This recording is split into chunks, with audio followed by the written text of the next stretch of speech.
Hi family, it's your girl Bria and I am back with another video. As you can tell by the title, this video is going to be about how to tell if you are wasting time in your relationship. So if you're ready, keep watching. So first of all, I remember being younger and I was sitting in a classroom amongst a group of friends. We were just talking about love and relationships and dating. And I remember saying, I wouldn't mind like if my husband wanted to stay at home with the children while I worked.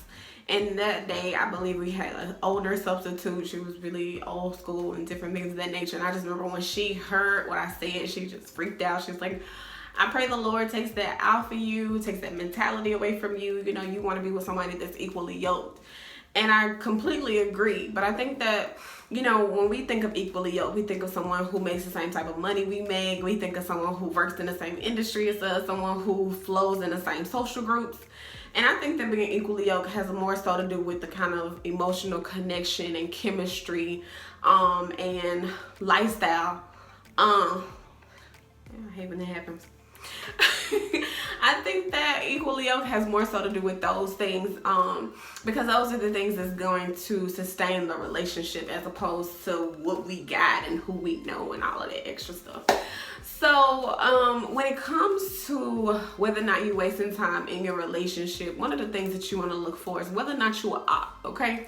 Don't ever let nobody treat you like an op. Don't ever let nobody treat you like an option. If you're dating someone and you can tell that they got 1, 2, 3, 4, 5, 6, 7, 8 different options in their contacts, you know, they kind of got you in rotation. And this is easily detectable because if you're talking to someone and they go missing at a certain time of the day, or if you can't get in contact with them for like so many days at a time, then they definitely have a lot of people that they're entertaining and they have to keep you in a rotation amongst these other people. And that's just not something that you need when you're seriously trying to find a life partner. Now, nothing is wrong with playing the field and dating, but if that's what you're doing, then you need to be upfront and just be like, hey, I ain't trying to have nothing serious right now. And believe a person when they tell you that they're not trying to have nothing serious right now. Because I know a lot of people who be like, yeah, I'm gonna be the person to change your mind on that. No, accept it for face value. Accept it for what it was. Another big thing is consistency, okay? If you're dating someone and you notice like, you know, I'm always calling you first. You know, I always text you good morning first. I always come see you first or initiate contact first. Like, what's going on?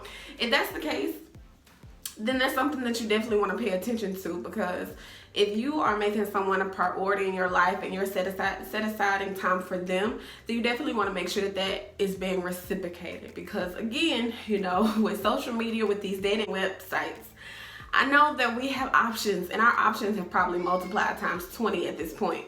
But when you're dating and you're really trying to build a foundation with someone and you're trying to find a life partner, I feel like you have to accept the fact that you might have a lot of options, but in order to see where this is going or what this could be with one particular person, you have to cut out all of the noise and all of the distractions. So if you're not ready to do that, again, be honest and let them know up front. Third, last but definitely not least, is communication and in particular arguments. If you guys are always arguing about the same things, pay attention to how the arguments end. Do you guys come to a resolve? Do you come to a compromise? Or is it just the argument just kind of stops and it's disappeared until it comes up again? That's something that you want to look for, because a large part about being with someone, living with someone, you guys are going to argue. And the last thing that you need is to be with a female that's like, I'm going to come up to your job and I'm going to get you fired.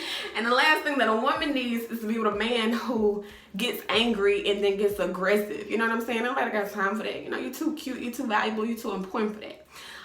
So yes, I'm telling you guys, if y'all catch any of these red flags, nothing is wrong with just giving that individual the boot, because we're going into 2021. 2020 already been hard enough, okay? So we gotta leave all of that unnecessary baggage this year, leave it here, and move on to something better and brighter, something that merges well with the path that you're on and the future that you are beginning. I hope that this helps you guys. Please, if you like this, go ahead and check out my channel. And as always, you guys, be good, be blessed, be you.